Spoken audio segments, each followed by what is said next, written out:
नमस्कार साथियों, स्वागत है आपका अपने यूट्यूब चैनल हिंदी की दुनिया में। और आज हम विराम चिन्ह का भाग 2 करने जा रहे हैं। 1 से लेकर 10 तरह के विराम चिन्ह हम पढ़ चुके हैं और आज हम अपना 11वां विराम चिन्ह पढ़ेंगे, जो कि आप स्क्रीन पर देख सकते हैं। पुनरुक्ति सूचक चिन्ह। पुनरुक्ति सूचक चिन्ह का प्रयोग ऊपर लिखे किसी वाक्य या वाक्य के अंश को दोबारा लिखने का श्रम बचाने के लिए करते हैं, जिसे हम अंग्रेजी में कोमा भी कह देते हैं। जैसे आप अपनी स्क्रीन पर देख सकते हैं कि जैसे यहाँ पर लिखा गया है, राम 100 रुपये दान की गई राशि। श्याम ने भी 100 रुपये दिए हैं, तो इसके लिए हम अपना पुनरुक्ति सूचक चिन्ह लगा दे सकते हैं। प्रकाश ने भी 100 रुपये दान दिए हैं, तो इसके लिए भी हम यहाँ पर पुनरुक्ति सूचक चिन्ह लगा सकते हैं। तो ये था हमारा पुनरुक्ति सूचक चिन्ह।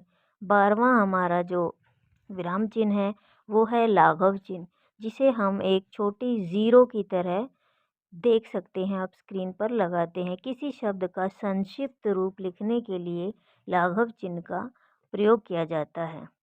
संक्षिप्त रूप होता है बेटा छोटा रूप। जैसे डॉक्टर को हम डॉ लिख के और लाघव चिन्ह लगा देते हैं। प्रोफेसर को हम प्रो लिख के लाघव चिन्ह लगा देते हैं। उत्तर प्रदेश को हम उ लाघव चिन्ह, प्र लाघव चिन्ह, ऐसे हम लाघव चिन्ह से संक्षिप्त रूप में लिख सकते हैं। इसके बाद हमारा 13वां विराम चिन्ह है लोप चिन्ह। स्क्रीन पर आप देख सकते हैं कि इसे कैसे लगाया जाता है। जब वाक्य या अनुच्छेद में कुछ अंश छोड़कर लिखना हो तो लोप चिन्ह का प्रयोग किया जाता है। जैसे मैं टिकट लेकर आऊँगा पर। अब हमें यहाँ पर लोप चिन्ह लगाना है। मैं साथ नहीं चलूँगा। यहाँ पर हमें कुछ जब अंश छोड़ना पड़े तो वहाँ पर हम लोप चिन्ह का प्रयोग करते हैं। हमारा 14वां जो विराम चिन्ह है वो है दीर्घ उच्चारण चिन्ह, जिसे आप स्क्रीन पर देख सकते हैं। एक एस की तरह लिखा जाता है। जब वाक्य में किसी शब्द विशेष के उच्चारण में अन्य शब्दों की अपेक्षा अधिक समय लगता है तो वहाँ दीर्घ उच्चारण चिन्ह का प्रयोग किया जाता है। छंद में दीर्घ मात्रा का, की, कु, के, कई, को, कऊ और लघु मात्रा क, की, कु, क्र, की को दर्शाने के लिए इस चिन्ह का प्रयोग किया जाता है। देखत भृगुपति बेशु कराला। अब यहाँ पर देखिए दीर्घ उच्चारण चिन्ह लगा हुआ है। इसके बाद बीच में फिर से आप देख सकते हैं 16 मात्राएं और एक मात्रा यहाँ पर, तथा दीर्घ उच्चारण चिन्ह को 2 मात्रा माना गया है। जो दीर्घ उच्चारण चिन्ह है इसको 2 मात्रा और दूसरा जो हमारा जो है उसको 1 मात्रा माना गया है। तो ये था हमारा दीर्घ उच्चारण चिन्ह। अब हमारा 15वां जो विराम चिन्ह है वो है हंस पद या त्रुटि बोधक चिन्ह।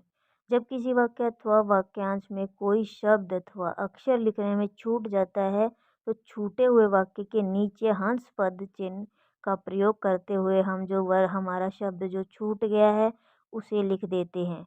जैसे दिल्ली, यहाँ पर लिखा गया है राम कल जाएगा। यहाँ पर दिल्ली लिखना भूल गए हैं तो यहाँ पर हम हंस पद का प्रयोग करके दिल्ली लिख सकते हैं। 16वां हमारा जो विराम चिन्ह है वो है तुल्यता सूचक। तुल्यता सूचक बेटा किसी की भी बराबरी जैसे करना, बराबर का चिन्ह लगा हुआ है। किसी शब्द अथवा गणित के अंकों के मध्य की तुल्यता, समानता या बराबरी आदि को दर्शाने के लिए तुल्यता सूचक चिन्ह का प्रयोग किया जाता है। जैसे अशिक्षित और तुल्यता सूचक लगाया गया है अनपढ़। हम कह सकते हैं जो अशिक्षित होते हैं और अनपढ़ होते हैं वो एक दूसरे के बराबर होते हैं। 4 और 4 बराबर 8। जब हम 4 और 4 को जमा करेंगे तो 8 आएगा हमारे पास। और ये किसके बराबर होगा? 8 के। अ बराबर ब। ठीक है, ये हमारा था तुल्यता सूचक। 17वां हमारा जो विराम चिन्ह है वो है समाप्ति सूचक। ये स्क्रीन पर आप देख सकते हैं कैसे लगाया जाता है। समाप्ति सूचक चिन्ह का उपयोग बड़े लंबे लेख, कहानी, अध्याय अथवा पुस्तक के अंत में करते हैं, जो कि यह सूचित करता है कि लेख, कहानी, अध्याय अथवा पुस्तक समाप्त हो चुकी है। इसके बाद बेटा कुछ टीका सूचक देखिए स्क्रीन पर आप कैसे लगाया जाता है, और पाद सूचक भी आप देख सकते हैं इसे हम कैसे लगाते हैं। तो साथियों, आज की जो हमारी कक्षा है वो समाप्त होती है, और आज का हमारा जो टॉपिक है वो भी समाप्त होता है, विराम चिन्ह। तो आशा करती हूँ आप सभी को समझ आया होगा। कृपा करके चैनल को लाइक, शेयर एंड सब्सक्राइब करना ना भूलें। आशा करती हूँ आज की वीडियो आपको पसंद आई होगी। धन्यवाद।